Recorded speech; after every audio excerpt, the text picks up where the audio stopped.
Hey, what's going on, everybody? Special episode again with you guys. We got Gene, my brother, man. Met him back in 2018. How you doing today, Gene? Doing great.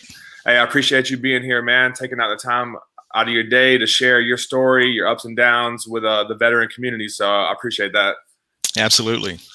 If you don't mind, why don't you go ahead and start off and tell us a little bit about yourself? What made you join the service, what branch you were in, and maybe some of the travels and your job title that you had while you were in. Okay. I'm Gene Garcia. I did 21 years in the Navy. I enlisted back in August 1980. Okay. Yeah. Before I was born, man, honestly. Yeah. Before a lot of your viewers are born.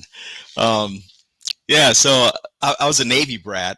So Okay. I had a chance to follow my dad wherever he was stationed. We did time in San Diego, Hawaii, Japan. His last duty station was in Dallas, Texas. And then from there, we moved down to the Rio Grande Valley in South Texas. So, of course, my dad's, following my dad and, him being my idol, I wanted to follow in his footsteps. So right out of high school, I kind of toyed around with the idea of joining the military. And it was either that or go to diesel mechanic school that was in Waco, Texas. So I applied for a Pell Grant, got the Pell Grant, but it was going to fall way short of what I needed for that diesel mechanic school. Okay. So I told my dad, I had the paper in my hand from the Pell Grant, and I told my dad, I said, I can't go to school because I'll have to work full time and go to school full time. So I think I'm going to go with plan B, which was join the Navy. Okay. So, of course, my dad was all behind that. Okay. So I enlisted in August of '80, spent 6 months in the delayed entry program, and had a chance to say my goodbyes to my friends, and went to boot camp in San Diego in January of '81.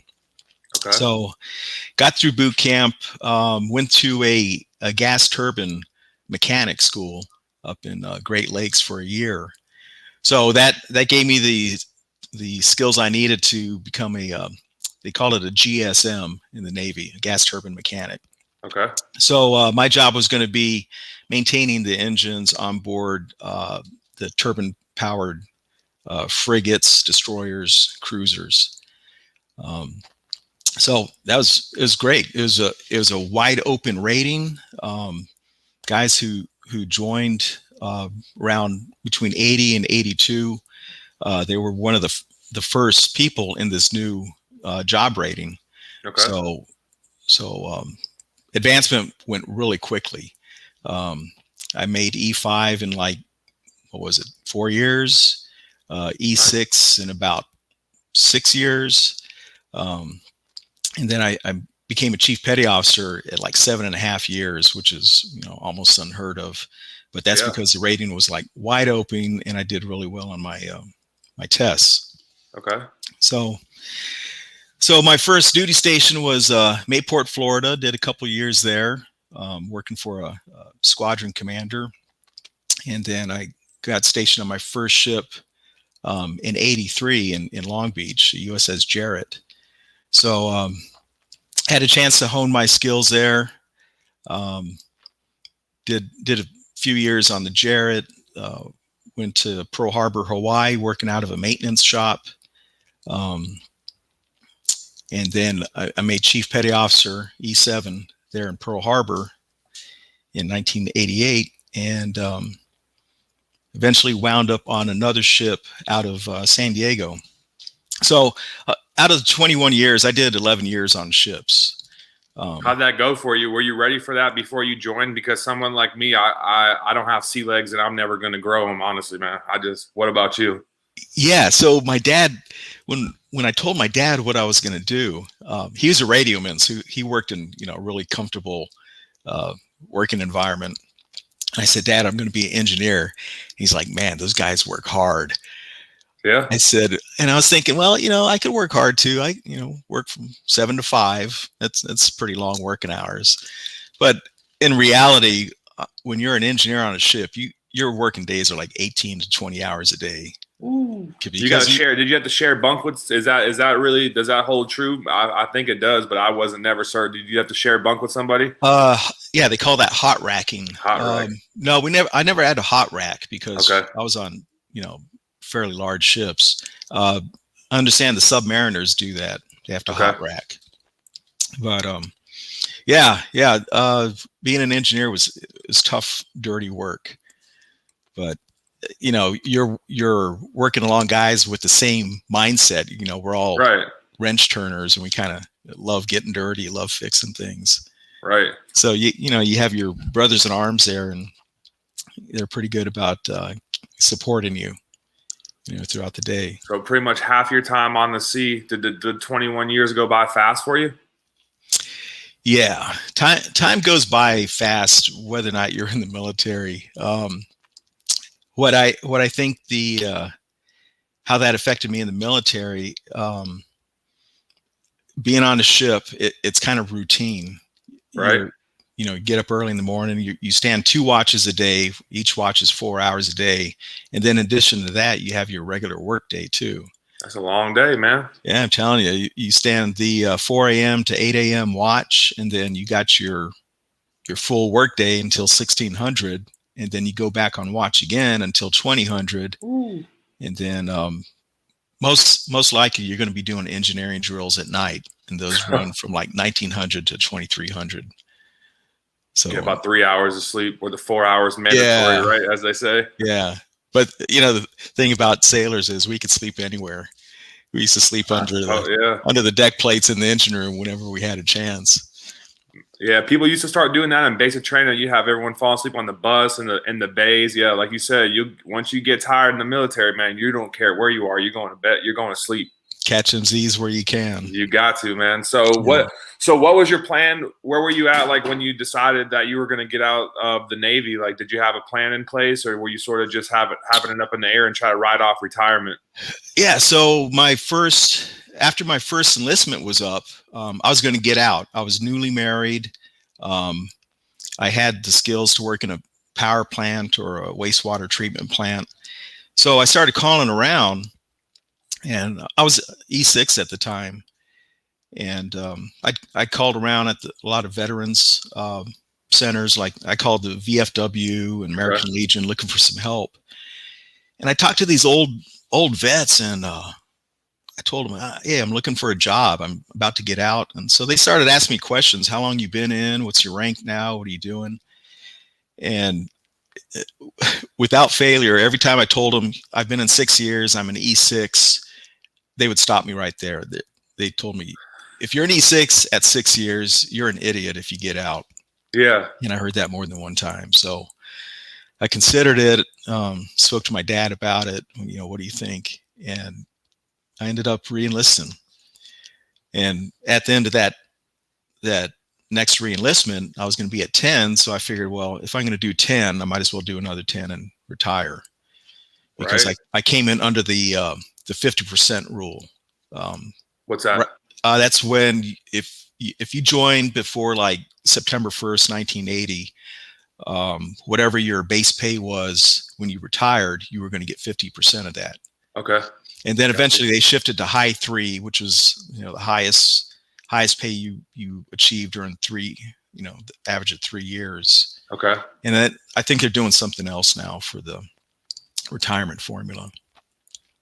Yeah. So I ended up re-enlisting. My intent was to do 6 years and get out, but doing a whole career seemed like a better plan. So when it came time for you to get out, did you have like medical stuff in order? Did you have any of that stuff, or did you have any benefits in place that you wanted to go to school, or you had an internship lined up? You mean when I retired? Yeah, sorry. Yeah. Yeah. So fast forward, I got commissioned at the 13-year mark, so I stopped turning wrenches. Okay. So my plan of getting into a power plant, that kind of went by the wayside because 8 years as an officer, I hadn't turned any wrenches. So I started prepping by just going to school. I'd been taking classes throughout my Navy career, and just general ed stuff. Okay. As I got closer to retirement, maybe within a year, I started playing around with computers more. I took A+ class, which enabled me to learn how to build a computer and troubleshoot it. Um, Through that class, I learned about a volunteer opportunity in San Diego where we would go into the homes of disabled folks and help them with their computer issues. So we get them set up on chat rooms, Okay. teach them how to, send an email message. Yeah. And I found out that I had a knack for it. So like a month before I retired, I contacted a local school district that was hiring, and I got hired on as a computer technician. So, I transitioned from a very high stress, dirty, sweaty environment to something that was a little bit less stress, but much more comfortable and much better paying. Did you feel like you were out of place when you did that, such a drastic transition like that? Or did you feel like it was a good time to decompress and it was perfect, good fit for you? Yeah, I had a hard time transitioning. Being in that engineering environment, everybody's like really type A. Right. When you're running an engineering plant and you're responsible for the water, the lighting, the propulsion, if something breaks, people are on your six trying to get you to fix it like ASAP. Right. So I went from that to being called in to fix a printer, or Yeah. half the time something wasn't plugged in. So I had a hard time kind of ramping down from constantly being on edge and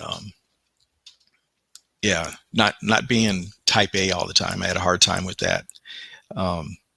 Especially when I started talking to some of my coworkers, civilian coworkers, there'd be things on the to-do list, and I'm like, okay, we got all this stuff to do. Let's get it knocked out. And they were like, well, what's the rush? Yeah. Let's go to Yeah. I ran. Starbucks, Yeah. have a Definitely. coffee, and it Smoke just did break. not. Yeah, I'm Yeah. telling you, man, it did not sit well with me. So how did you handle that? Uh, Not very well. I kind of snapped at people for the first 1 or 2 years I was in the civilian life, and I kind of regret that. But eventually, you start to pick up on everybody else's energy and kind of like realize you can't be snapping at people all the time. You can't bark orders like you used to in the Right. They're not going to military. receive it the same way as someone in the military would either. Yeah. So it took me a while to kind of like learn how to relax and you know get to establish a rapport with people so you Yeah. can get what you needed done. What about? Oh, go ahead, keep going. So I eventually I transitioned from being a technician to I became the network analyst for the school district. Um, they were really good about getting me additional training. So I got all my Microsoft certifications out of the way, Apple, Dell, um, and was able to turn that into a IT director position Okay. with another school district. Nice. So I was set, man. I was I got my military retirement. Right. I was making good money at the school district, and I was having a really good time with something I enjoyed doing, which was working Not with bad at computers and all. networks. So How it long was that good. last for you? So I did the computer work for 11 years. Nice. At the end of my IT career, so as an IT director, you're working directly with the school superintendent and the school board. Okay. Um, the school board and I didn't always see eye to eye on things, and I kind of realized I'm done. I'm burned out. All the projects I first established when I got to that school district, they were completed.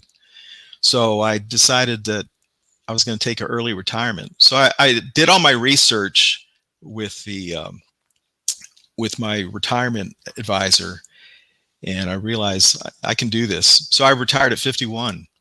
Congratulations, man. I'm trying to get like, Yeah. I'm trying to be right behind you. Yeah.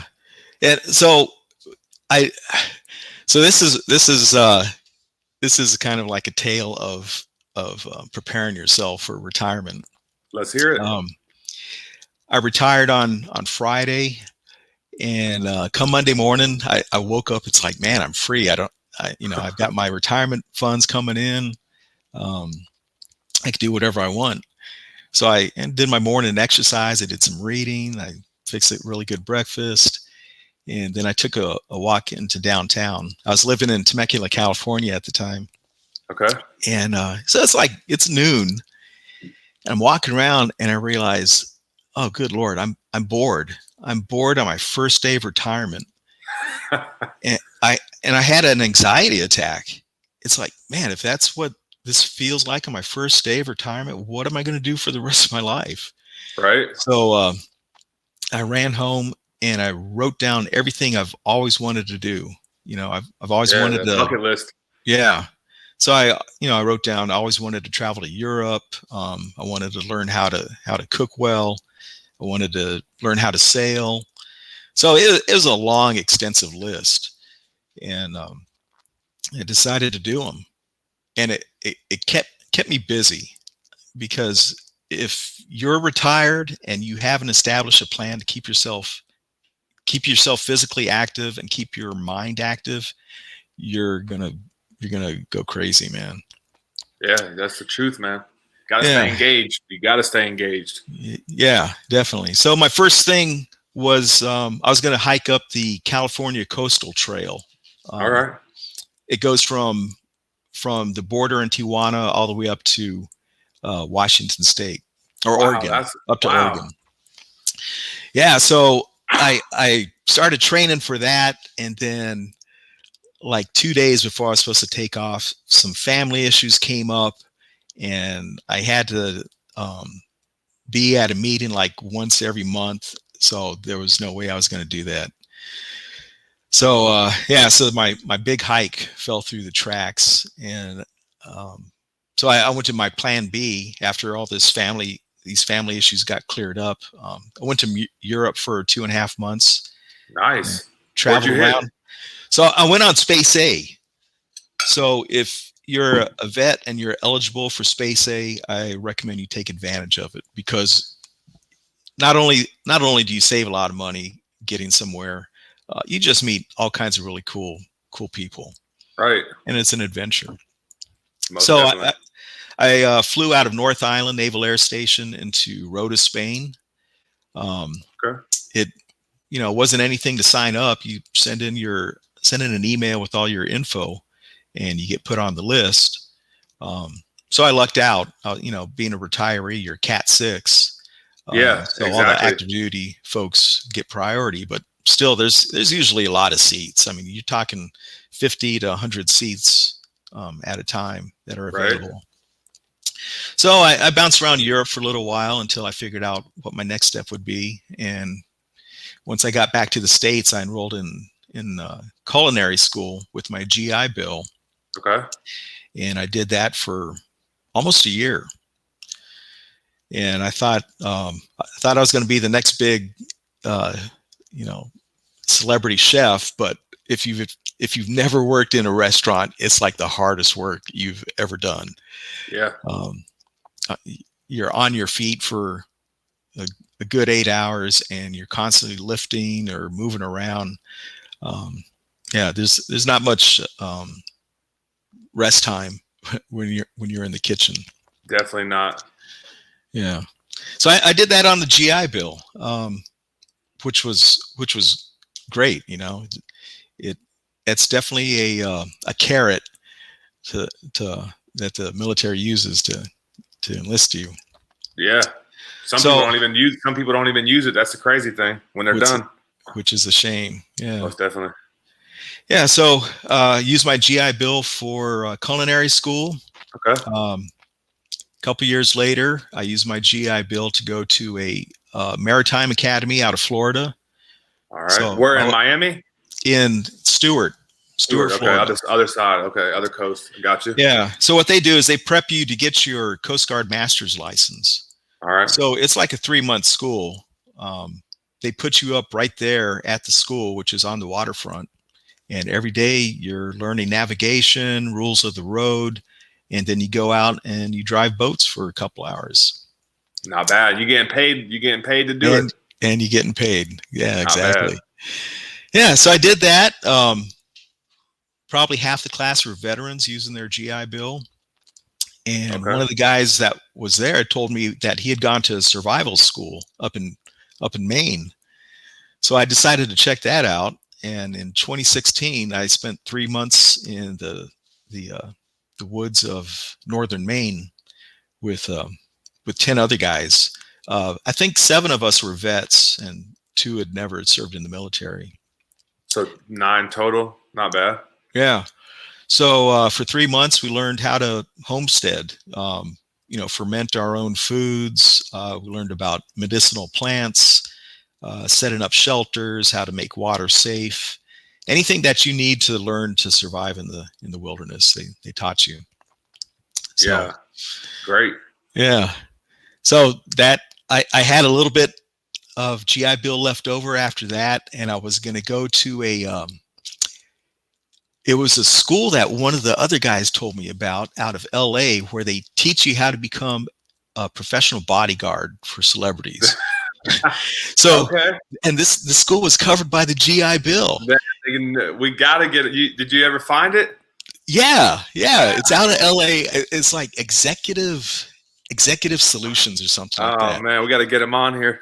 And they teach you how to do the defensive driving. They Oh teach man, you you how act to like a stunt devil or something out there, man. Yeah, and of course they have like weapons training, and they had a 3-day course, which was all the GI Bill that I had left was like for 3 days. It's like, cool, I'm going to sign up for this course. It was a triage course, and they teach you how to like suture gunshot wounds and do emergency first aid. That's wild. Unfortunately, I missed the deadline by like 1 day, and then my GI Bill expired. Oh man! But that would have been such a cool school to go to. Seriously. Yeah. So I've definitely taken advantage of all the military education benefits that were out there.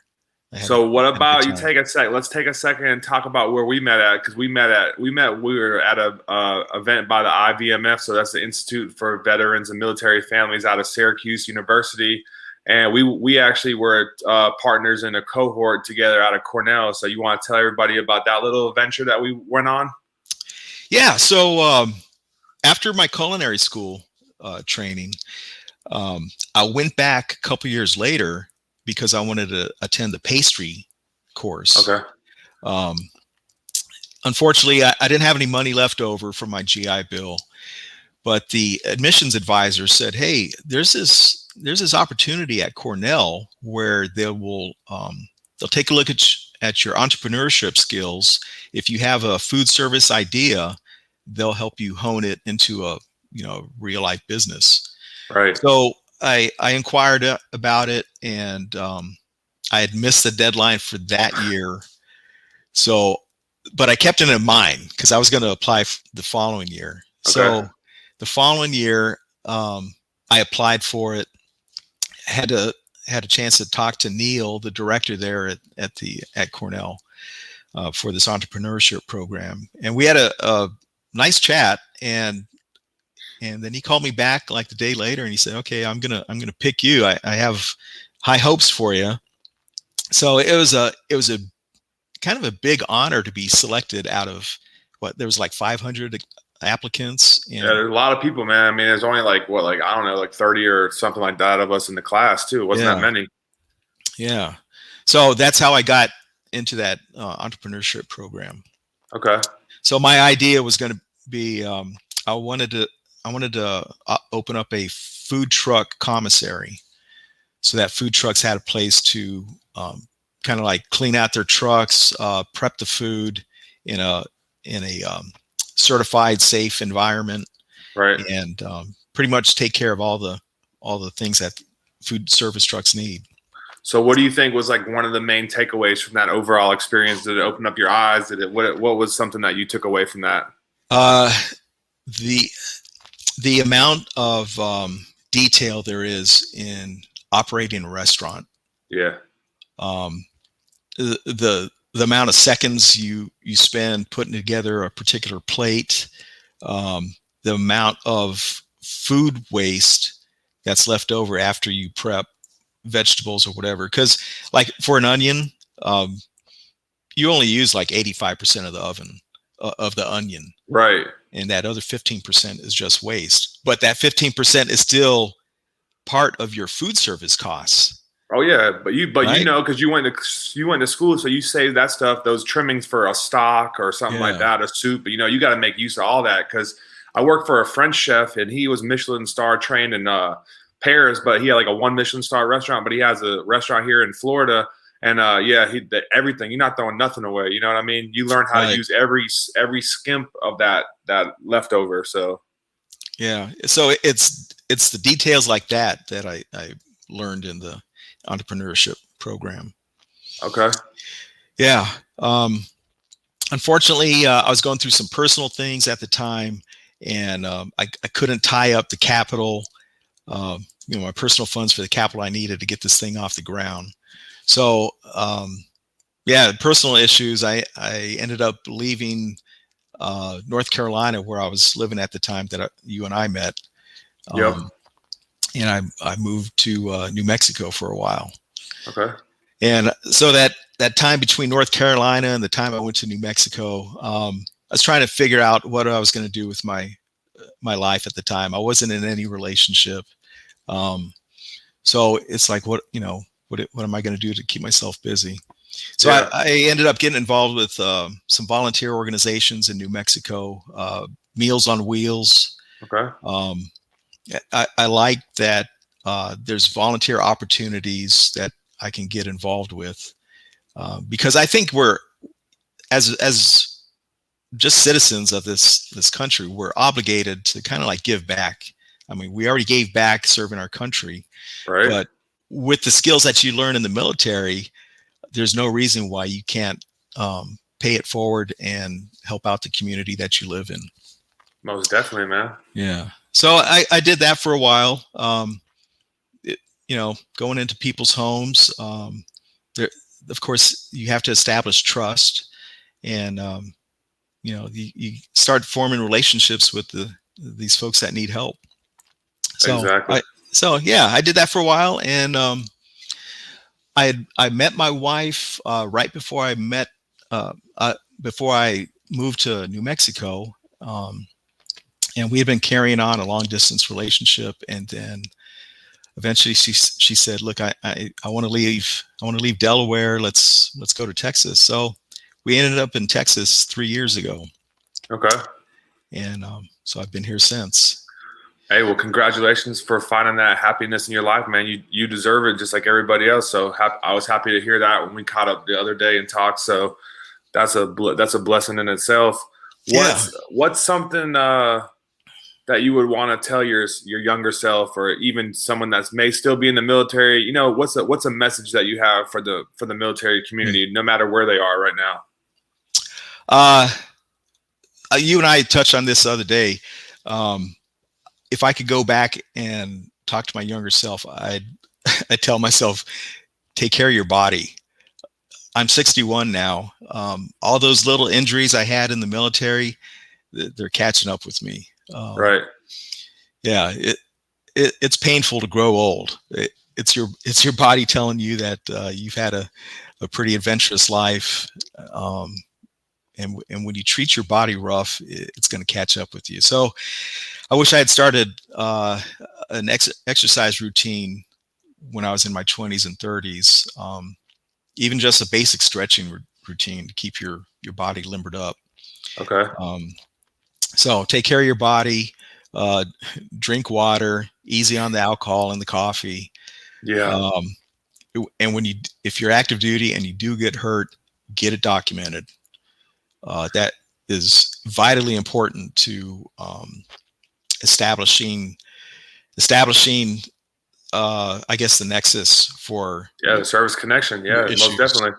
So what? So I got to ask you, what did sick call look like in your heyday? Because Oh, you're saying, Like what did that even look like? You guys are tall type A personality, working like 16 to 20, 18 hours, doing all this, like, pulling shift, and then you're probably sleeping or eating on the other time. So like what did that even look like? Yeah, so you're probably like me. You probably had the same experiences. No one wants to be called a sick bay commando. There you go. Those are the guys that they whine and complain about every little injury they get, and Right. they get a sick in quarters chit. Yeah, And yeah. yeah, so I mean, we're standing watches with having flu symptoms, massive fevers and headaches, but you still got to stand watch because there's nobody else going to stand watch for you. So you just suck it up and drive on. You Essentially, just you're suck not it you're up, not man. going to get nothing taken care of. So did you run into any problems when it came time for you to separate and get your stuff that you did injure in the service connected, or did you sort of take care of yourself while you were in throughout those 21 years? Uh, yeah. So when so I got back issues. Okay. They started showing up at probably around the 10-year point of my career. All right. Um, yeah, back issues to the point where I refused to stand watches up on the bridge because you have to stand up for 4 hours, and I just couldn't do it. Um, so the back issues were documented um, around the 19-year, 20-year point. I started having neurological issues.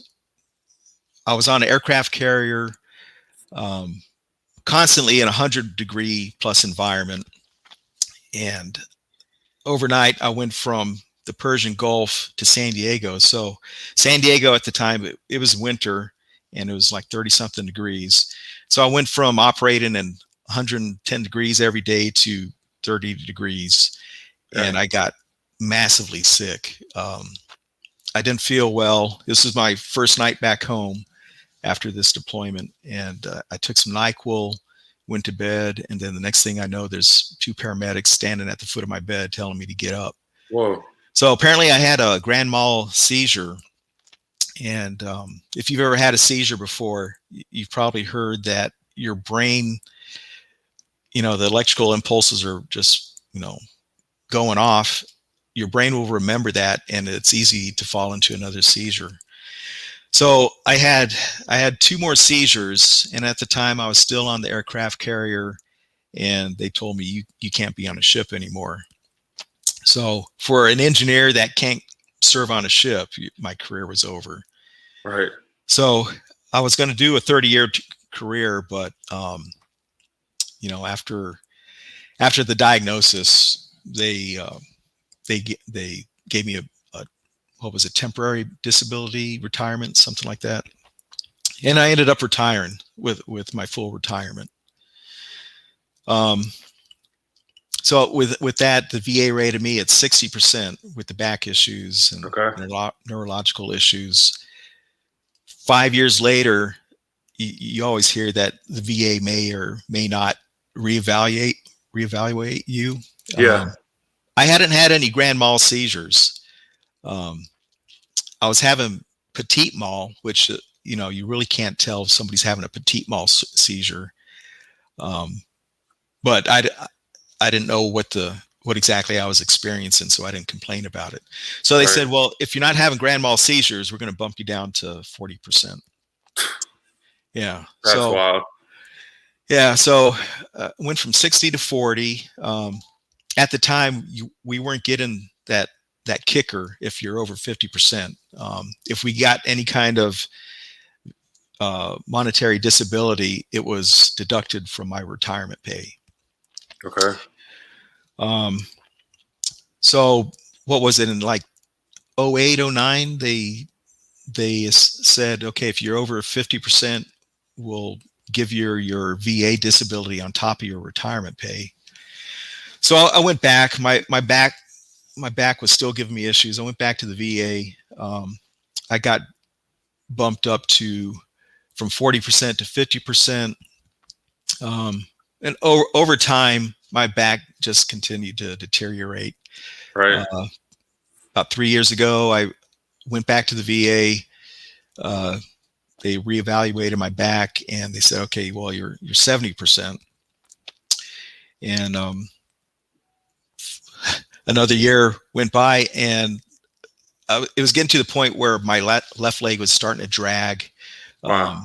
It was my left muscles were were starting to atrophy from lack of use, and so they went back, claimed that, and they bumped me up to 90. So 90%. My seizures have come back.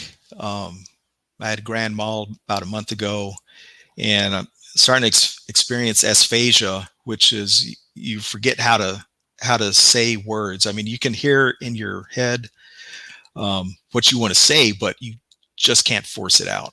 Okay. Or if you're speaking to somebody, you can't understand what they're saying. You can hear them, but that your internal dictionary isn't working. Okay. So, yeah, I got to go back to the VA for that, because uh, they also diagnosed me with sleep apnea, which is related to seizures. Right. Just got So, to get that tied in to a secondary condition and get that nexus, or have the paperwork. The VA is obviously probably not going to give it to you, but yeah, you could get right, someone else to help you with it. So, hey, at yeah, least, hey, I gotta give you props that you've never given up on yourself, and I feel like that's something that a lot of people do. I mean, I've done it before. You know, you give up on yourself, and then you got to get back going, but you always got to persevere, man. Take care of yourself and your health and your wellness. So that's what you've been doing. Just sorry that you've been getting a run around. That's crazy to go up, to go down, and go up, to go, like, yeah, just some people would have stopped, man, the first time. And it's like, that's why it's so great to hear someone like you tell this story, because you're going to inspire somebody else. Like, man, damn, Gene was doing all this and doing that. I got to get going too. You know what yeah, I mean? Like, yeah. You got to keep busy, because if you don't keep busy, the pain that you're experiences is always in the front of, right. you know, You got to your fill that void with something else, and like get addicted to like something that's beneficial to your life, essentially, rather than just fill it with, like, yeah, negatives. do something to take your mind off the pain. So Exactly. What do you do? What do you like to do for that? uh, well, my wife and I just moved into a home that needed some repairs, so I've been doing a lot of painting, Okay. uh, just things around the house. If I'm not doing things around the house, I'm going to school. Texas has the Hazelwood Act, Hazelwood Act. Yeah. Touch on so that. if you're a Texas resident, when you join the military, once you get out, you get like 150 credit hours of schooling. Yeah. Not bad. So I'm doing that. I'm going to a local community college. I've always wanted to learn about, but never pursued. So right now I'm going for a certificate in mechanical technology. Okay. So I'm looking forward to finishing that up. And then exercise. I do a lot of exercise. We travel a lot. There's just something to do all the time, Yeah. and if I don't have anything that I need to do immediately, I'll just write out, update my bucket list and start working on new adventures. How's that thing looking? It's got a lot of checks on there. Yeah, so we just came back from France. We spent 3 weeks bouncing around France. I didn't do Space A on that trip, Okay. but my wife was really good about writing down the cities that she's always wanted to visit in France, and so we took 3 weeks and just bounced around on the train, going from Paris to Marseille to Nice. What was your favorite city? Probably Lyon. Lyon, You know? France is the birthplace of gastronomy, and Okay. so being a culinary school grad, Yeah, uh, you got to go to the mother. You got to go to the motherland, yeah, right? yeah, Yeah. exactly, Yeah. yeah, That's good, man. The French has a lot of rich in history, man, for culinary. Julia Child, all them people, man. Jacques Pepin, he's a good one. You know how they, yeah, yeah, yeah, exactly, yeah, yeah, man. You got to respect that. You got to love it. Culinary is great too, man. You got to serving others, making good food and stuff like that. So yeah, it seems like a lot of veterans actually go into culinary, man. I've met Levin Bravos. I met people in the Navy. Everyone, that's sort of a common ground for some that go there. And I think they get some relief from doing that, even if they don't want to go be a line cook, like you said, because that's not going to be enjoyable probably too much. You're going to get roasted. I've done it. you know, you get fried all at once. It's usually underpaid, but it's like you said, it's a grind, man. You got to start prove yourself all the way from ground up, you know? I So, is that so? Is that what it is that attracts us to the food service industry? dude, I guess I We don't like to even know, embrace the man. suck, huh? I guess. I mean, I was gonna say you already were doing that for like 21 years, so obviously you just kept it going with everything you were doing. You know, like go out, put yourself in these situations. Like, hey, I'm gonna go to bushcraft school. I'm gonna go do that. That stuff's not really comfortable, but you know, you learn how to embrace it and take suck the goodness out of it and leave the trash, pretty much, right? Yeah, yeah, yeah. I But think that so. I, veterans have that advantage because they've been put into extremely dire circumstances, right? Extreme high stress environments. yes, sir. And when you transition to the civilian world, you just don't have that anymore. No, So sometimes more than yeah, probably Pareto principle, right? 80% of the time you don't, 20% do. Because a couple of my friends I've talked to that are going to come on and you know tell their story. Some of them said they had jobs offers lining up out the door. So everyone's got that's the beauty of this. Everyone's got their own story. Everyone's got out the military a different way and comes from a different walk. That's what made us. That's what made us all unique when we were in. We all got along with people. It didn't matter where you were from, what color exactly. you were, dude. You're just getting down because hey, we all took this oath and we're all gonna, you know, do it for the greater good of the, you know, the unit, the cause, you know. I got a question for you in regards to the IT. So you've been an expert in that field. Like what, although you might have been out for a little while, you still have a gist of it. I'm sure you still have it in the back or forefront of your mind. What would you recommend? Because man, this is a hot topic.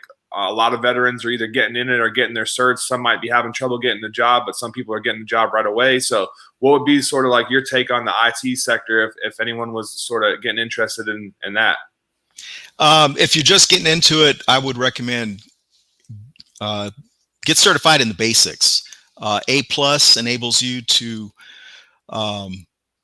it gives you the background on how a computer is constructed. You know, all the various components of a computer. It teaches you what those components do and how to troubleshoot them. So get your A plus certification out of the way. Get your Network Plus certification out of the way. That kind of tells the world that you're familiar with networks and the OSI model and how TCP/IP works. Okay. With those two certs, you shouldn't have any problem getting an entry level position.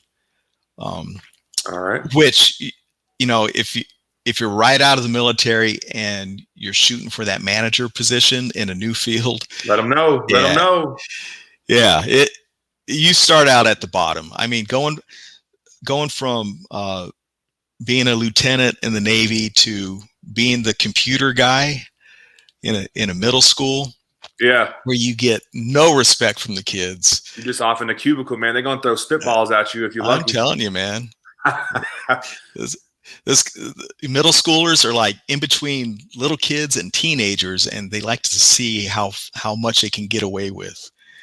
So yeah, man. I remember, man. Middle school, they have some tough kids, man. They're doing some. They get down a little bit different, a little bit of everything. yeah. So starting out as a computer tech, a part-time computer, I used the extra time that I had by going to school, finishing my degree in IT, and working on additional certifications on, you know, like Microsoft certs. Right. With every little certification you get, that's just prepping you for your next job. And even if it's a job that doesn't seem like much, you're still going to pick up some skills that you can apply to your next position somewhere. You got to get in somewhere, man. You start chipping away at it, right? It's like it's never going to be picture perfect, man. Like Exactly. You know, so yeah, you're right, man. You just got to keep going and keep doing it. You want to close us out with anything? You got anything else to add? Well, I got one more question for you. If describe your time in service in one word? What would you say? If you could describe your time in the military, the Navy, in one word, what would you describe it as? Challenging. Challenging. Definitely For me, I'd say worth it. Yeah. Worthwhile. My bad. Worth it is 2 words. Worthwhile. That's what I would say. Yeah. You know? Well, yeah, it's worthwhile because you're coming away with some really valuable skills and bonds with your with my shipmates, I still get together with the guys off my first ship, and it's been 40 years since we served together. That's awesome, And man. That's something that I got to start thinking about doing, the get reunions and stuff like that. We had yeah, one for a couple of our friends and went to Key West.